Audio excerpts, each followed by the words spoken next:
Well, we're a 3-acre market garden that's just set up, and we have we're a resource for the local community in St Helens. So what we're trying to do is get people interested in grow your own and come and volunteer with us.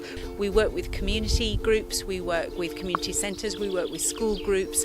It's really about opening people's eyes to the fact that they can grow their own, they can eat good, healthy, local produce.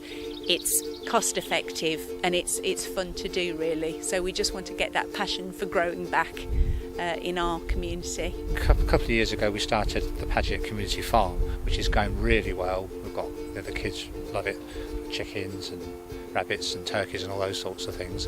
And the rest of the land is this project, is we're going to do a community orchard. We were lucky enough to have someone who could come and look at our initial application, address areas perhaps where we needed more information, where we needed to show what our plans were, really developing our business plan so that once we got the funding and we were then able to really hit the ground running. The bid took a while to write, and we had a lot of help from the advisors for us to get it right and obviously be successful, and we were. And so having got the informal grant offer, we had a lot of help with actually getting the conditions in place so that we could actually get the formal offer, which we've just got. So we're now just starting to set the wheels in motion, really. But obviously to sustain, we need to connect with as many different people in that community as possible, and to do that it's great to have this funding because you can get your message across. We really feel that once we get this going, it's like a big boulder. It takes a while to roll it up the hill, but once it's there, it keeps rolling. We can see that communities want to get involved in local food. It's important to them, but often they're looking to somebody to kind of take them forward with that. What do we do? Where can we go? How can we get hold of resources? So really this funding has allowed us to develop a really strong project that's going to have a huge impact on our community. I mean, it's just absolutely integral. In fact, I was saying to the big lotteries woman that I think it actually came at a very timely point because there's so much interest in local food that sort of needs to be structured, but also there has to be that element of commercial food growing and how we sort of integrate that with social aims as well.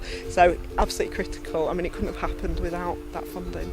We couldn't have got this level of grant from any other way, we don't think.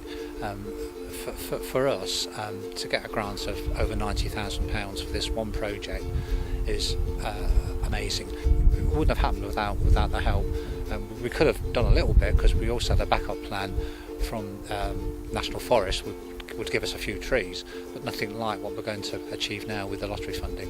To see sort of what other schemes are doing it. Some of the other schemes that are here today are actually very similar to my sort of career experience, and that's so it was good to sort of see what other people are trying to do, and very useful.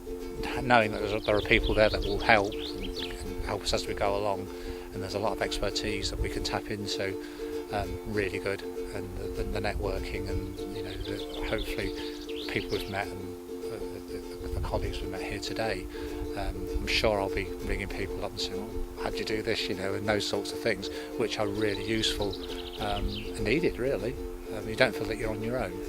We are a small project in a fairly small area, but what's going to make this funding even more important is the links we can make above and beyond our own small community.